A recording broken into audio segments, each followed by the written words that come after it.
Salam Bapak Ibu Saudara sekalian. Selamat hari Minggu. Selamat berbakti dalam nama Tuhan Yesus Kristus. Sebelum ibadah kita mulai, saya akan membacakan beberapa warta lisan yang patut kita perhatikan bersama untuk minggu ini. Yang pertama, kebaktian umum Minggu tanggal 22 Oktober 2023 dengan mengambil tema Keluarga yang Rindu Melayani, yang akan dilayani oleh Pendeta Febe Oriana Hermanto dari GKI Gunung Sahari.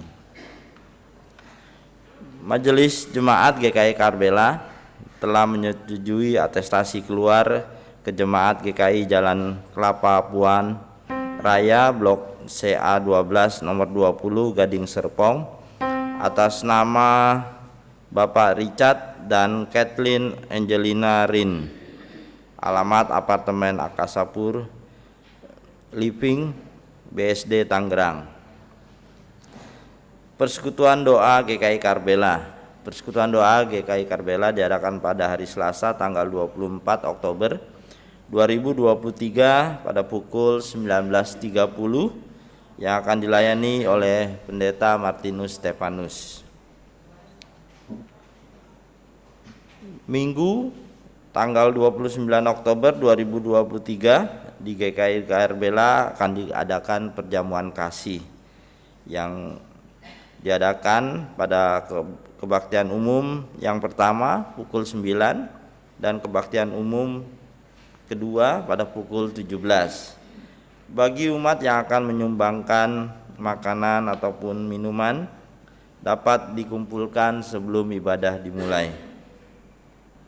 Anggota jemaat dan simpatisan GKI Karbela diundang untuk menikmati makanan dan minuman setelah ibadah selesai. Majelis Jemaat Bidang Kebersamaan mengundang anggota jemaat dan simpatisan GKI Karbela yang berkerinduan untuk melayani baik sebagai aktivis penyambut umat, petugas persembahan, pemandu pujian, pemusik, dan operator proyektor. Bagi yang bersedia dapat menghubungi penatua. Warta yang terakhir, selamat ulang tahun kepada ibu bapak yang namanya tertera di dalam slide, yaitu Lim Chuanyo. Demikian saja beberapa warta lisan yang patut kita perhatikan bersama untuk minggu ini. Warta selengkapnya dapat ibu bapak baca di dalam warta yang telah dicetak. Kita boleh saat hening sejenak.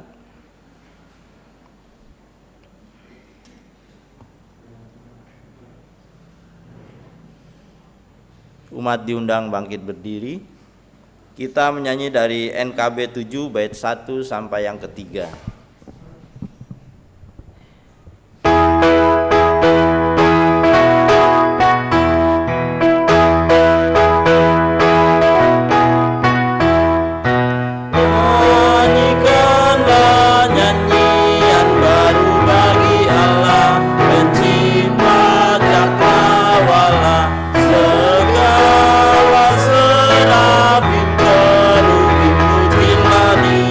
Besarkan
Jemaat yang dikasihi dalam Tuhan Yesus Kristus, ibadah kita pada pagi hari ini dimulai dengan satu pengakuan bahwa pertolongan kita adalah di dalam nama Tuhan yang menjadikan langit dan bumi, yang kasih setianya kekal untuk selama-lamanya.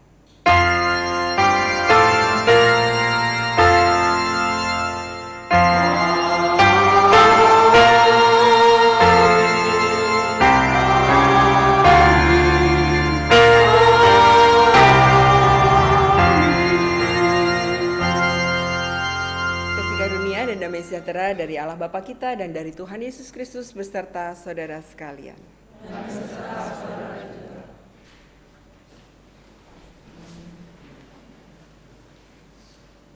Jemaat yang dikasihi Tuhan, sebagai kata pembuka yang menjadi dasar dan pedoman ibadah kita pada pagi hari ini diambil dari Efesus pasalnya yang kelima, ayatnya yang ke-21. Tunduklah seorang kepada yang lain di dalam takut akan Kristus. Efesus pasal yang kelima ayat 21 mengajak kita untuk hidup saling merendahkan hati. Dan oleh karena itu hari ini kita juga akan diminta untuk saling melayani dalam kehidupan keluarga. Sehingga dengan demikian nama Kristus dipermuliakan. Kita akan menaikkan pujian dari PKJ 289 ayat yang pertama dan yang kedua.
Dikasihi Tuhan, saya mengajak kita dengan segala kerendahan hati kita mengakui segala keberdosaan kita di hadapan Allah yang Maha Tahu. Kita berdoa.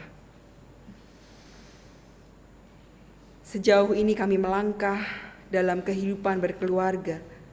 Sejauh ini pula kami menyadari bahwa kasih setia Tuhan tidak pernah berlalu dari hadapan kami.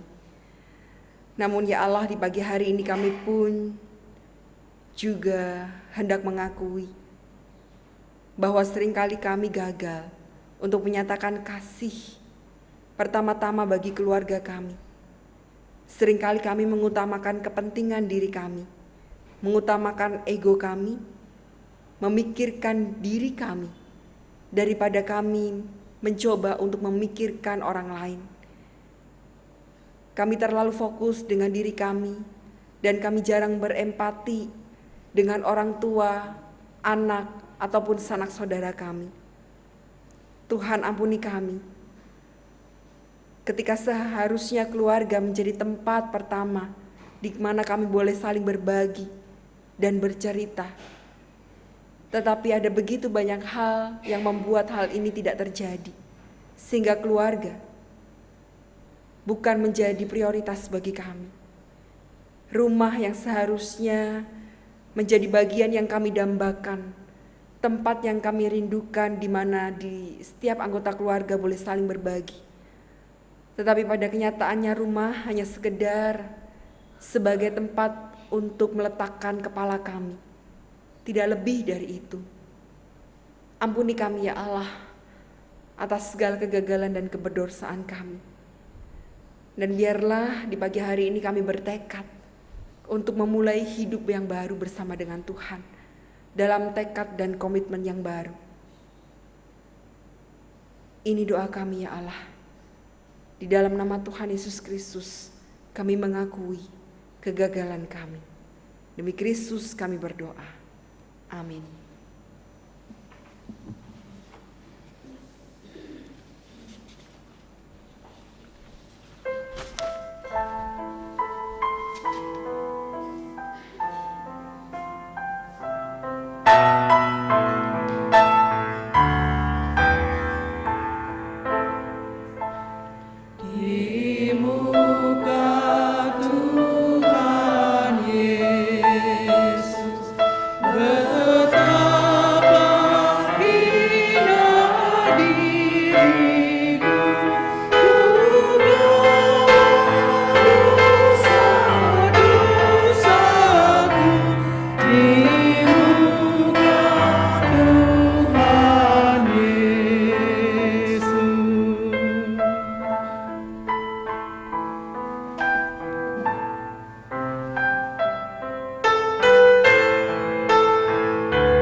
Di muka Tuhan Yesus tersungkur karena dosaku,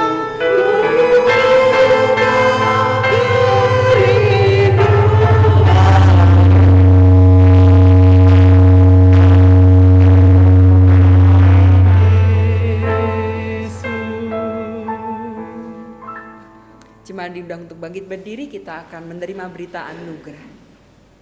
Berita anugerah tersedia bagi setiap kita yang sungguh hidup dalam pertobatan, mengambil tekad untuk hidup baru di dalam Kristus. Mazmur 86 ayatnya yang kelima. Sebab Engkau ya Tuhan, baik dan suka mengampuni, dan berlimpah kasih setia bagi semua orang yang berseru kepadamu. Demikianlah berita anugerah dari Tuhan. Damai Kristus bagimu. Salam damai. Salam damai. Salam damai.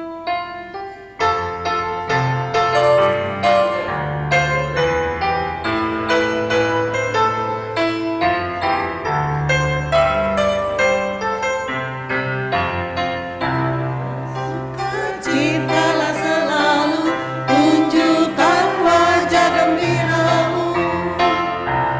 Lihat teman di kanan kiri dan di sekitarmu.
Jemaat Tuhan, saya mengajak kita untuk meneduhkan hati, memohon pertolongan Roh Kudus agar setiap kali firman Tuhan diberitakan, pada waktu itu jugalah kita diubahkan. Kita berdoa.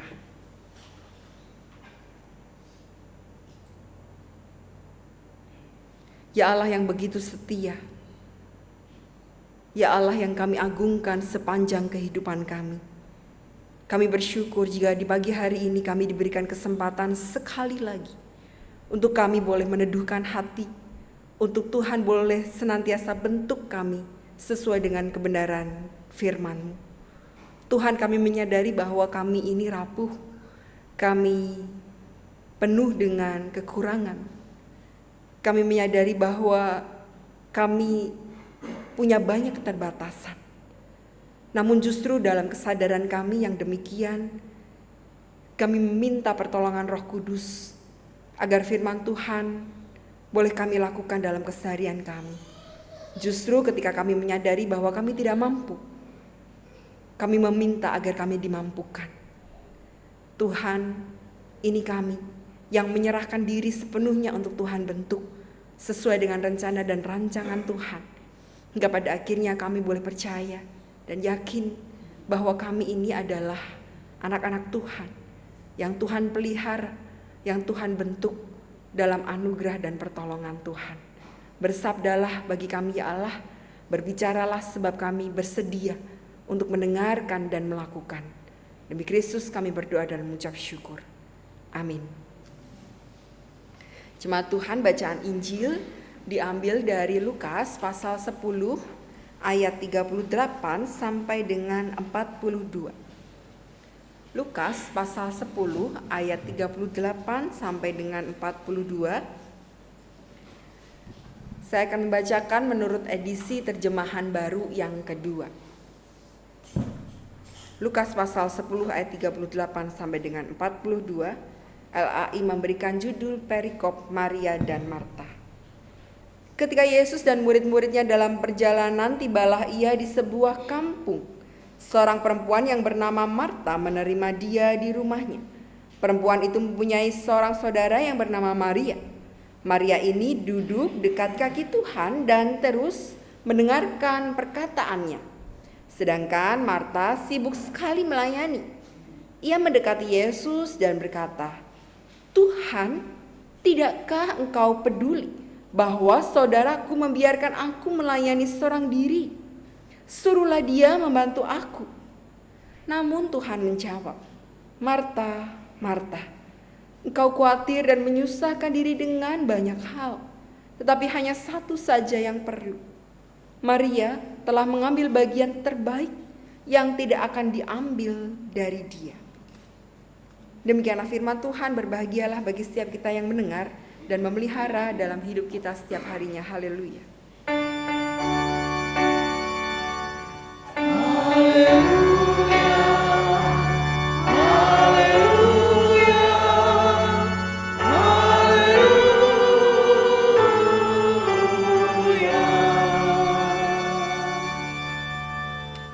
Bapak Ibu, selamat pagi. Selamat pagi. Iya, ya semoga kita tetap bersemangat begitu ya. Karena saya khotbahnya panjang, kira-kira 2 jam begitu ya Pak. Ya Bapak Ibu, hari ini kita dalam rangka bulan keluarga, kita akan back to basic, kembali ke keluarga-keluarga kita. Kembali untuk melihat apa yang seharusnya kita lakukan dalam hidup berkeluarga. Nah, hari ini kita dikasih tema keluarga yang rindu. Punya kerinduan, punya antusiasme, punya keinginan, punya hasrat ya. Punya cita-cita, punya mimpi untuk melayani. Next. Nah, bicara soal melayani, saya memulai dengan statement ini. Melayani itu dimulai dari rumah. Setuju gak setuju? Kudu setuju. Ya kudu setuju, saya khotbah. Kalau Bapak Ibu gak setuju, Bapak Ibu ganti khotbah gimana? Ya, jadi melayani dimulai dari rumah. Kita belum bicara soal pelayanan gereja dulu ya. Kita coba melihat kembali apa yang terjadi di rumah. Apakah pelayanan-pelayanan itu sudah kita kerjakan? Saya punya anak kelas 5 SD dan kelas 1 SD. Dari kecil saya sudah ajarin untuk cuci piring. Bukan berarti saya ngajarin dia jadi babu, enggak loh. Tapi saya belajar supaya selagi anak-anak dia tahu apa itu melayani. Dia tahu apa itu merendahkan hati. Ya, dia tahu apa itu yang namanya gak selalu disajiin. Makanan itu gak selalu disajiin di meja makan lalu kemudian mereka makan dan kemudian ditinggal gitu aja. Enggak, saya gak mau. Saya mau bahwa anak-anak sejak dari kecil itu belajar untuk cuci piring. Artinya belajar untuk melayani dirinya sendiri pertama-tama dan juga melayani anggota keluarga yang ia bisa kerjakan pada waktu itu ya, seumur dia. Nah, apakah tradisi seperti ini, perilaku-perilaku seperti ini juga kita terapkan dalam rumah? Kalau kita minta tolong anak ambilin tisu, bukan kita mau jadiin dia sebagai asisten rumah tangga, enggak. Tapi pertama-tama saya menghayati bahwa kita mengajarkan anak untuk bukan hanya berfokus dengan dirinya sendiri. Tapi ada orang lain, ada pihak lain, dalam hal ini orang tua ya, yang butuh bantuan sehingga dia harus memberi diri untuk membantu. Memberikan pertolongan itu sejatinya melayani. Next. Nah, kita coba lihat apa itu sesungguhnya melayani. Bapak Ibu yang terkasih dalam Tuhan Yesus Kristus berasal dari bahasa Yunani diakoneo gitu ya, yang berarti melakukan segala sesuatu tanpa beban. Ini definisi secara harafiah. Jadi kalau saya sampai di sini gitu ya, dan saya tadi nyampainya gasik banget, buat saya itu nggak beban, ya. Buat saya itu justru lega gitu ya, karena saya bukan yang ditunggu-tunggu. Kalau Bapak Ibu bekerja keras, berlelah-lelah, ngantor, sampai gak pernah ketemu matahari, buat saya seharusnya kita menghayati bahwa ini saya kerjakan buat keluarga, buat orang-orang yang saya layani, jadi bukan beban. Yang pada akhirnya bikin kita itu gerutu, bikin kita tuh kesel, bikin kita marah-marah gitu ya. Atau saya nggak tahu nih, kalau Gunung Sahari sedang lagi cari-cari penatua. Karbela juga nggak? Karbela sana. Jawabannya apa nih banyakan? Enggak. Nanti dulu gitu ya. Saya masih sibuk. Bapak Ibu kalau kita sibuk itu bersyukur loh. Emang Bapak Ibu mau nganggur? Enggak kan? Kalau diminta pelayanan dan jawabannya sibuk, sekarang saya balik. Emangnya yang melayani di gereja adalah orang-orang nganggur? Enggak. Jadi kalau masih diberikan kesempatan untuk melayani, apalagi di kepenatuaan, memang tanggung jawabnya besar. Iya, itu saya setuju. Tapi bagian ini bukan beban yang kemudian kita singkirin gitu aja. Ogah, agak mau, bodoh amat, saya gak peduli. Bukan. Sebab ini bukan beban. Tapi ini panggilan untuk memberi diri kita. Ya.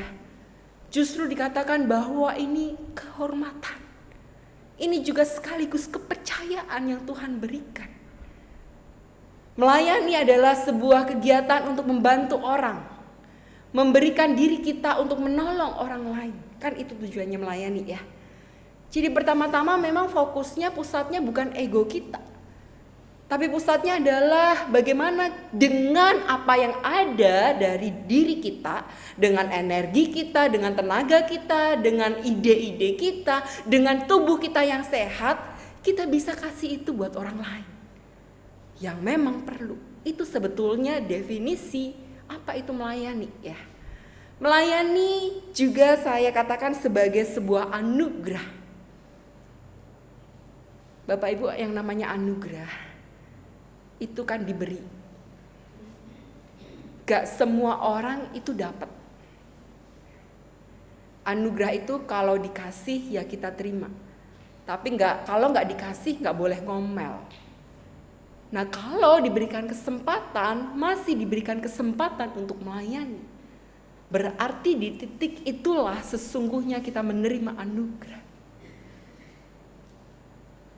Namun ironis, seringkali ketika kita tahu makna pelayanan itu bahwa ini adalah anugerah, secara sengaja, secara sadar, kita menolak anugerah itu dengan banyak dalih. Kita tidak mampu untuk mengelola anugerah itu dengan bertanggung jawab.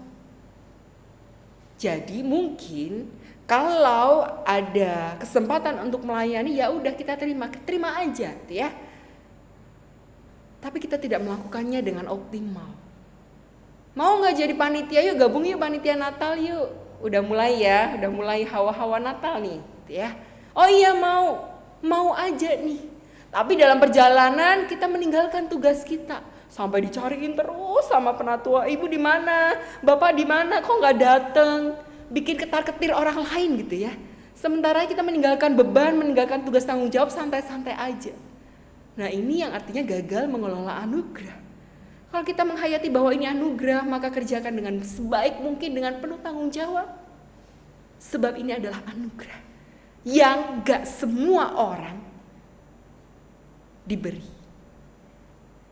Jadi Bapak Ibu, ketika pelayanan ini diperhadapkan kepada kita, maka saya mengajak kita untuk menerima, mengelola, meresponnya dengan bijaksana, dengan antusiasme, dengan semangat. Sebab ini adalah anugerah. Next. Nah, saya mencoba untuk memaparkan kenapa sih seringkali pelayanan kepada orang lain, memberi diri kita buat orang lain itu jadi makin kesini makin enggak terjadi gitu ya. Makin kesini makin enggak ada rohnya. Makin kesini makin enggak ada gregetnya. Makin kesini kayaknya kadarnya makin kurang nih. Ya, kenapa sih? Saya hanya mengungkapkan 3 alasan nih.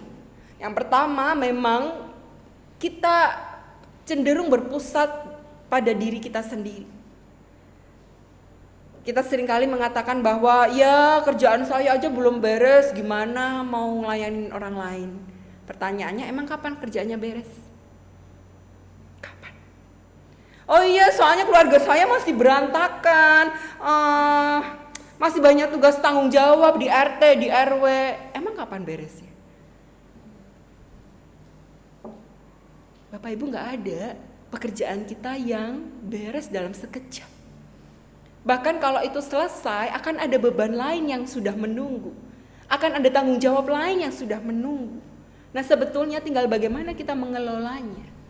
Tapi seringkali kita mengedepankan, ketika tawaran pelayanan itu ada, kita mengedepankan ego kita. Lebih banyak pakai kata saya. Oh, saya masih sibuk, saya masih fokus dengan yang lain, saya masih mengerjakan ini dan itu.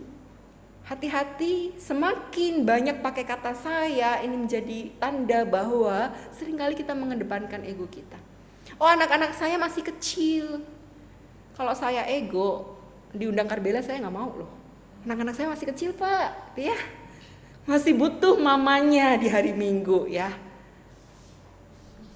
Tapi kan nggak begitu. Jangan hanya memfokuskan diri kita pada ego kita. Sebab kalau melayani ego itu gak akan habis. Gak ada ujungnya. Kayak lingkaran gitu ya, muter terus. Tapi justru ketika panggilan pelayanan itu datang, sebetulnya kita diminta untuk meredam ego kita. Bukan berarti manusia gak punya ego sama sekali, gak juga gitu ya. Tapi ayolah 50-50 nih. Sama-sama lah. Saya juga melayani keluarga saya secara pribadi. Saya juga melayani jemaat. Saya melayani komunitas saya melayani RT RW saya gitu ya. Tinggal bagaimana meminta hikmat Tuhan untuk mengatur semuanya dalam porsi yang tepat sehingga tidak ada pihak yang pada akhirnya terabaikan. Yang kedua, saya ngomongin soal gadget nih. Kenapa sih seringkali dalam berkeluarga ya, pelayanan-pelayanan ini jadi berkurang? Teknologi menjadi salah satu faktor yang membuat pada akhirnya kita tidak mampu hidup untuk melayani satu dengan yang lain. Saya bukan yang anti terhadap teknologi. Saya suka dengan perkembangan teknologi. Saya ikuti perkembangan teknologi, tapi ini bumerang sebetulnya. Kalau kita tidak berhati-hati, maka teknologi ini membuat kita pada akhirnya tidak lagi peduli dengan orang lain. Tidak lagi peduli dengan gereja di mana kita beribadah. Fokusnya hanya dengan genggaman handphone kita. Coba lihat lagi perilaku anak-anak di rumah. Adakah mereka hidup saling melayani? Atau lebih banyak melihat gadgetnya? Adakah mereka masih sempat untuk nanyain adiknya, gimana kamu sekolahnya, bisa nggak kerjain PR-nya? Masih sempat nggak sapaan-sapaan seperti itu? Atau udah nggak ada lagi? Kayaknya udah garing banget di keluarga kita, udah kering. Gak ada sentuhan-sentuhan personal ya. Padahal kalau di keluarga itu seharusnya sentuhan personal tuh kuat. Suami istri saling nanyain gimana kerjaan tadi, kamu lagi stres, kamu lagi banyak masalah. Masih sempat gitu gak Bapak Ibu? Atau lupa punya suami? Lupa istri? Lupa bahwa punya pasangan hidup yang punya beban, yang kalau ditanya aja itu hatinya udah nyes gitu ya. Tapi karena gak pernah ditanya, ya lama-lama kita ada di poin 3. Jangan salahkan relasi kita jadi renggang ketika kita hanya berfokus pada diri kita sendiri, fokus pada kesibukan sendiri, dan fokus dengan gadget kita. Dampaknya ada di nomor 3. Makanya tadi dalam doa pengakuan dosa, saya juga di situ sudah mengingatkan. Seringkali rumah hanyalah sekedar sebuah bangunan, house. Gak lebih dari itu. Cuma sekedar tempat di mana kita yang penting bisa tidur aja, bisa ngeletakin kepala kita, dan syukur-syukur kalau mimpi indah. Tapi gak lebih dari itu. Kita sampai di rumah juga fokus kita bukan anak-anak kita, bukan pasangan kita. Dan sayang sekali, rumah yang seharusnya kita definisikan pada home, artinya ada suasana yang baik di sana, di mana kita saling berbagi cerita, saling sharing gitu ya, saling curhat, tapi itu tidak terjadi lagi pada keluarga di era sekarang. Jadi Bapak Ibu yang terkasih dalam Tuhan Yesus Kristus, adakah pertanyaan-pertanyaan sentuhan itu kita masih lontarkan? Adakah kita masih bisa saling mengerti kekurangan dan kelebihan pasangan kita? Adakah beban pasangan kita dalam pekerjaannya itu juga menjadi bagian dari kepedulian kita? Atau sebetulnya kita hidup di satu atap, tapi sudah beda hati? Satu atap sih, pulang ke rumah pulang, tapi tidak ada komunikasi, tidak ada jalinan cinta, tidak ada kemampuan untuk saling berbagi di dalamnya. Dan kalau tidak ada ini semua, maka juga tidak ada pelayanan. Next. Bapak Ibu, bagian yang pertama kita diminta bagaimana seharusnya kita melayani. Pertama-tama sesuai dengan statement awal, saya balikin di awal ya, bahwa pelayanan itu dimulai dari rumah. Dasarnya apa? Yang pertama adalah cinta kepada Kristus sebagai dasar pelayanan yang kita kerjakan. Nah, hari ini kita bicara soal Marta dan Maria. Ya, biasanya kalau kita baca teks ini kita berlaku tidak adil gitu ya. Kita akan menganggap siapa yang lebih baik dan yang lebih buruk. Kasihan banget ada yang namanya Marta di sini. Kasihan loh kalau Bapak Ibu nafsirinya begini terus ya. Tolong ya, jangan melulu kalau dikasih teks ini terus kemudian kita langsung gampang aja gitu ya. Ada hal-hal baik yang kita masih bisa belajar dari Marta juga kok ya. Jangan langsung kemudian oh ya Marta itu pokoknya jelek, semuanya jelek itu ada di Marta. Sementara Maria yang dalam pandangan Marta itu gak ngapa-ngapain gitu ya. Terus kemudian kita bilang semuanya baik. Memang Alkitab bilang Maria telah memilih bagian terbaik. Tapi Alkitab tidak pernah bilang bahwa Marta itu jelek. Gitu ya, baca Alkitab itu harus fair. Baca Alkitab itu harus adil supaya kita tidak menyudutkan tokoh yang lain dan kemudian membombongkan satu tokoh yaitu Maria dan kemudian kita menafsirnya jadi salah kaprah. Nah, Bapak Ibu, kalau kita bicara soal poin 1, cinta kepada Kristus sebagai dasar pelayanan yang kita kerjakan, poin ini juga sudah dikerjakan oleh Marta dan Maria. Kenapa sih Marta itu sibuk banget di dapur masak rendang, ayam woku gitu ya, saus padang, tempe orek gitu, lapar kan? Kenapa dia sibuk banget? Kenapa? Itu loh poinnya. Ada satu kata kunci di situ. Kenapa sibuk banget? sama sang guru. Dia tahu siapa yang datang. Ya kebetulan dia bisa masak, dia kerjain. Dia bisa bikin kue, dia kerjain. Dasarnya apa? Cinta. Sekarang ya, kenapa sih Maria pada waktu itu duduk diam? Kayaknya adem banget kalau duduk dekat sang kaki guru. Kenapa? Kenapa? Ayo yang tegas, kenapa? Cinta. Jadi boleh dong kalau saya bilang kalau dua-duanya apa yang mereka kerjakan itu punya dasar yang sama walaupun ekspresinya beda. Yang satu memilih duduk diam, tenang gitu ya. Duduk di kaki sang guru tuh kayaknya adem, maknyos banget. Sementara yang satunya kemudian mengerjakan bagian yang lain gitu ya. Mungkin riweh dan ribet di dapur.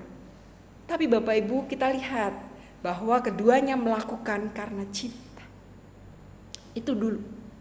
Jadi hari ini kita juga diminta belajarlah dari mereka.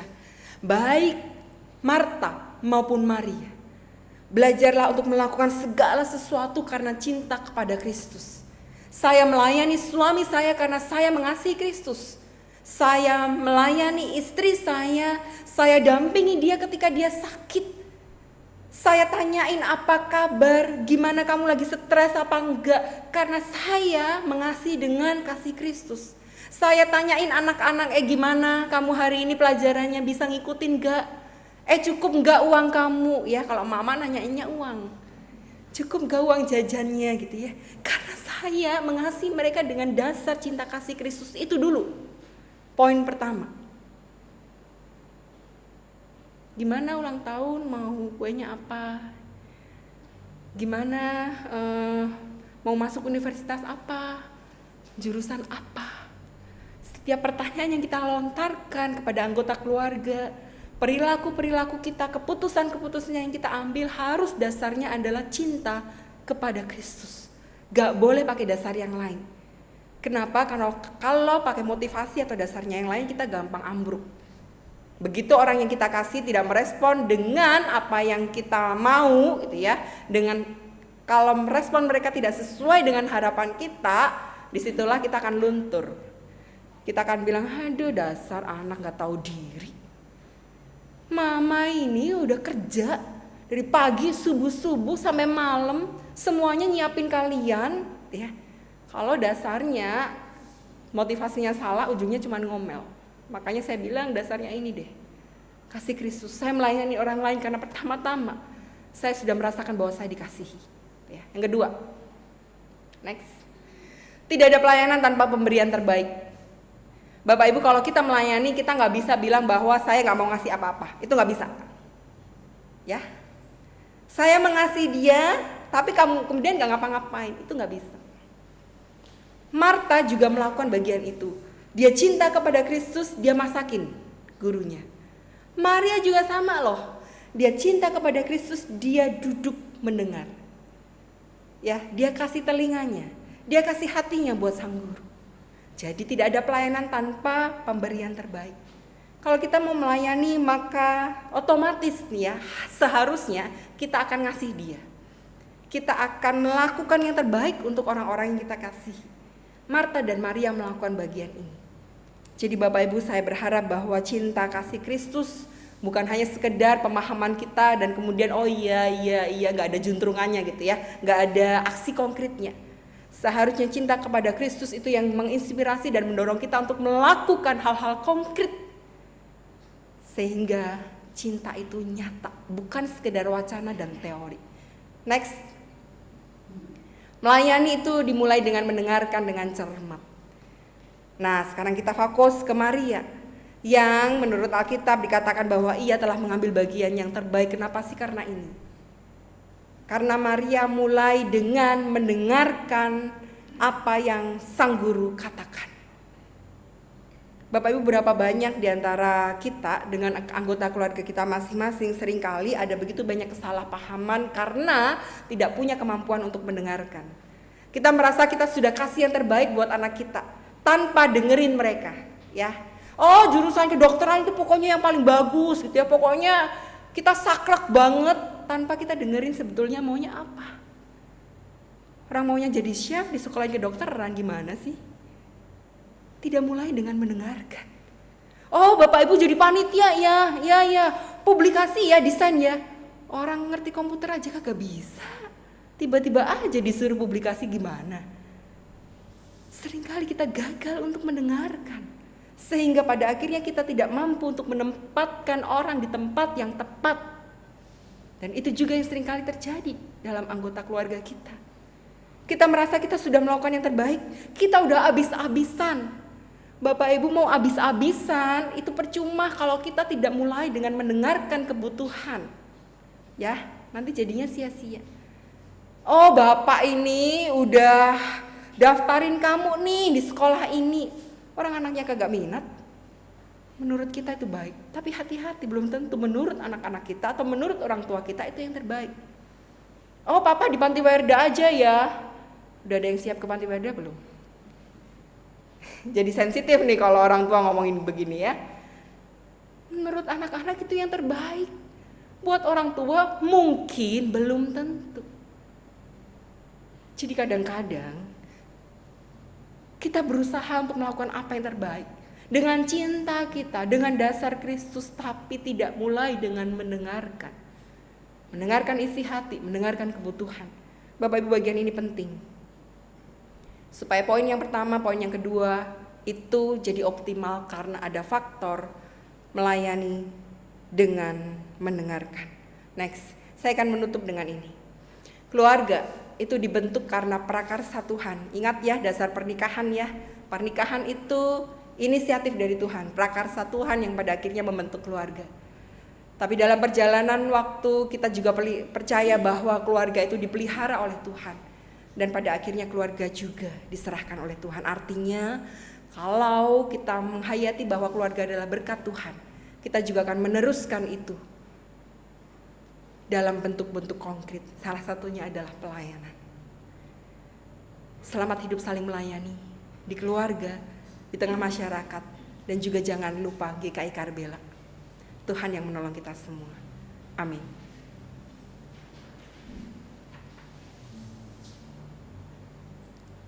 Persembahan pujian.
Terima kasih untuk pelayanan yang sudah diberikan Vokal Group Narastu.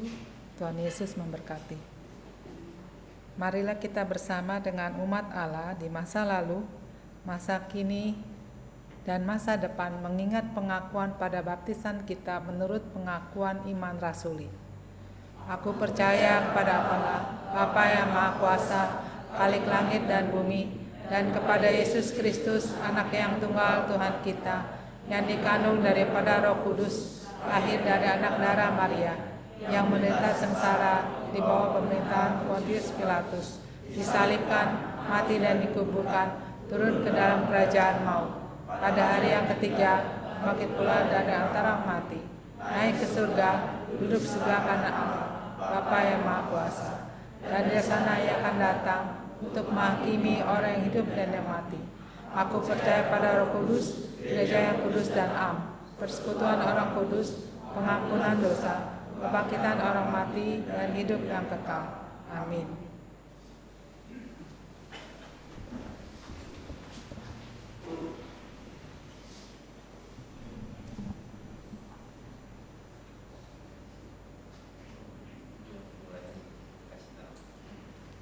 Bapak Ibu, mari kita menyatukan hati di dalam doa syafaat.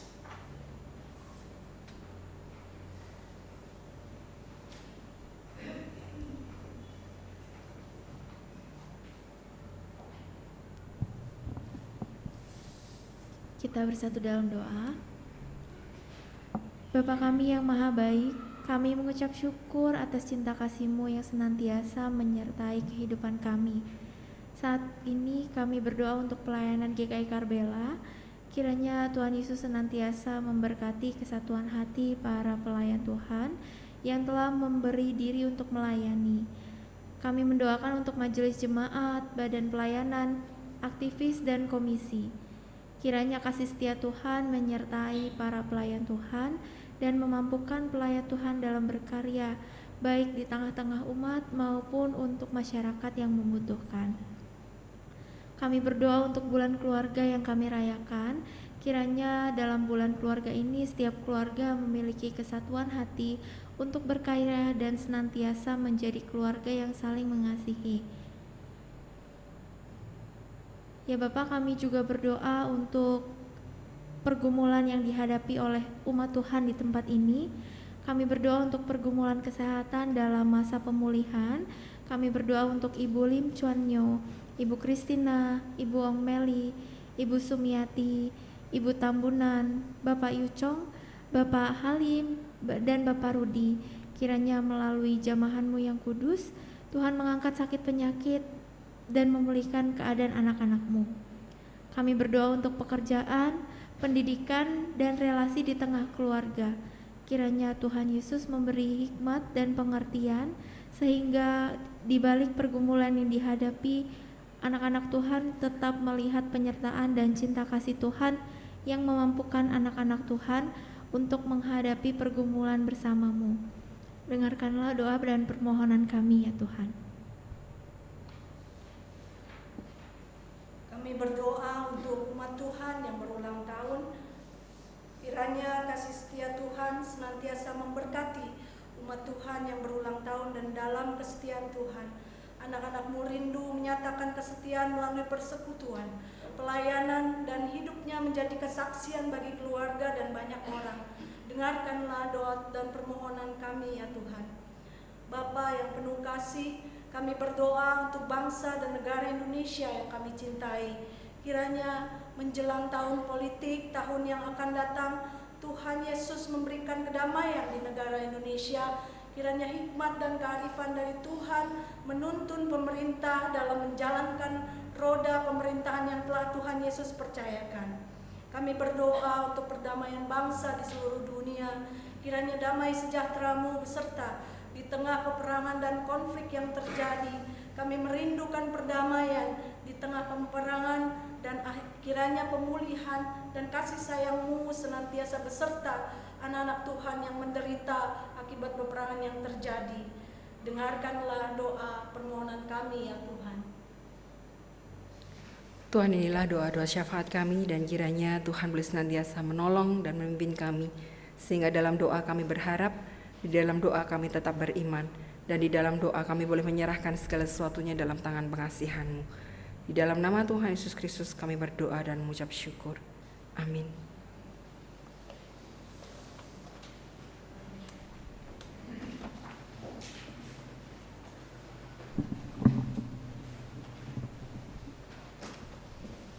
Kita akan memberikan persembahan.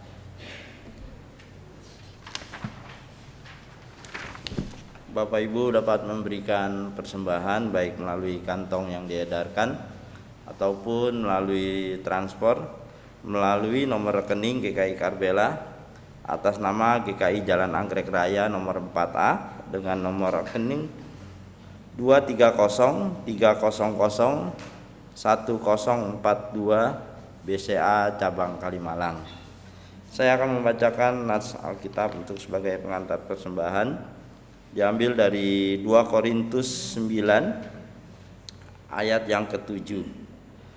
Hendaklah masing-masing memberikan menurut kerelaan hatinya, jangan dengan sedih hati atau karena paksaan, sebab Allah mengasihi orang yang memberi dengan sukacita. Sambil kantong persembahan diedarkan, kita boleh menyanyi dari NKB 134 bait 1 sampai yang ketiga.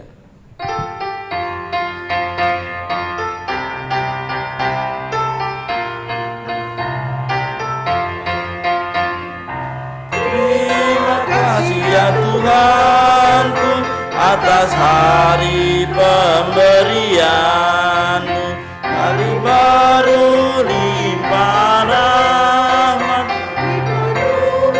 oleh kasih-Mu Kau curahkan pada umat-Mu, Kau curahkan pada umat-Mu.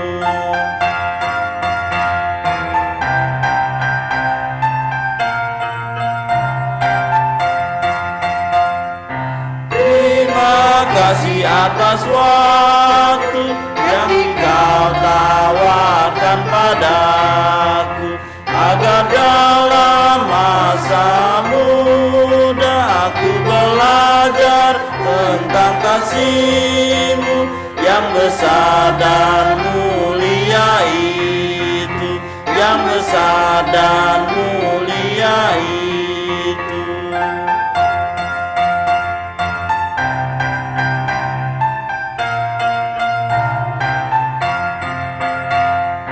Kan ku pakai waktu itu melakukan tanggung jawabku dan menolong sesamaku, menurut firman serta karya-Mu, karena itu makna kasih-Mu, karena itu makna kasih-Mu.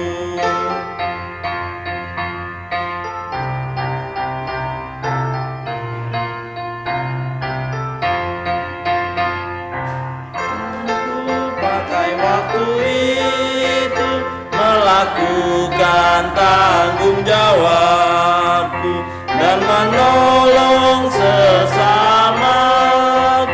menurut firman serta karya-Mu, karena itu makna kasih-Mu, karena itu makna kasih-Mu. Kita satu dalam doa. Bapa yang baik, terima kasih kalau hari ini kami boleh kembali mendengar kebenaran firman-Mu. Kami boleh terus diingatkan akan tugas pelayanan kami dari hal-hal yang kecil di rumah, tetapi kami juga boleh terus belajar untuk menjadi pelayan-pelayan Tuhan yang setia. Bapak, hari ini kami boleh membawa persembahan kami yang boleh kami persiapkan dari rumah. Tuhan yang boleh memberkati ketulusan hati kami dalam hal memberi, dan Tuhan juga yang boleh memproses untuk orang-orang yang Tuhan percayakan untuk mengelola persembahan kami menjadi persembahan yang berguna dan harum di hadapan-Mu. Terima kasih Bapak untuk segala sesuatunya. Dalam nama Tuhan kami Yesus Kristus kami boleh berdoa dan mengucap syukur. Amin. Dengan tetap berdiri kita menyanyi PKJ 288 sebagai lagu pengutusan.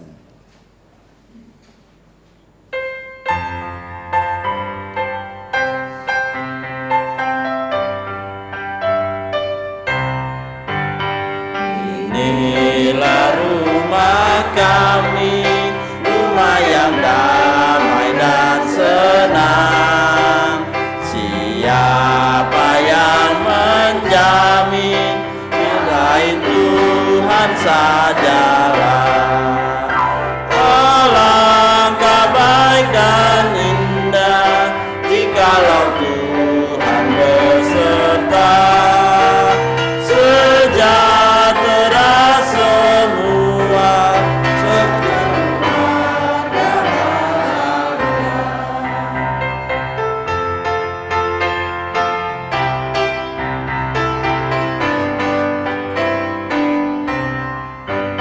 Betapa mesranya ayah dan ibu contohnya. Semua anak-anak ikut teladan indahnya. Alangkah baik dan indah jikalau Tuhan beserta. Sejahtera semua sekeluarga bahagia. Jemaat Tuhan, sekarang arahkanlah hatimu kepada Tuhan. Jadilah saksi Kristus. Terpujilah Tuhan.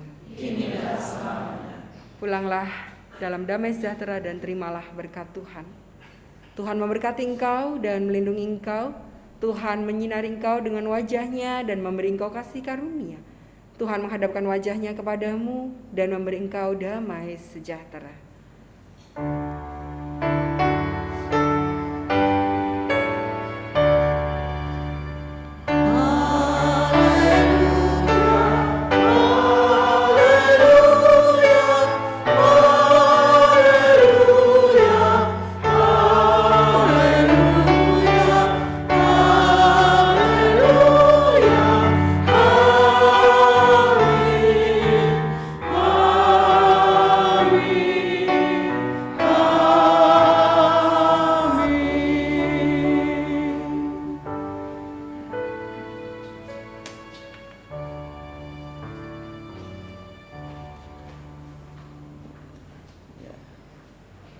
Kita nyanyi.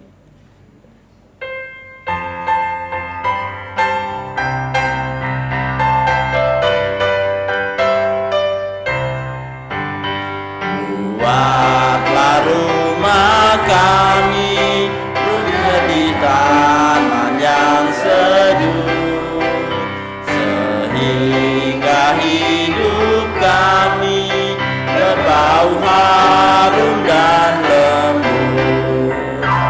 Alangkah baik dan indah jikalau Tuhan beserta.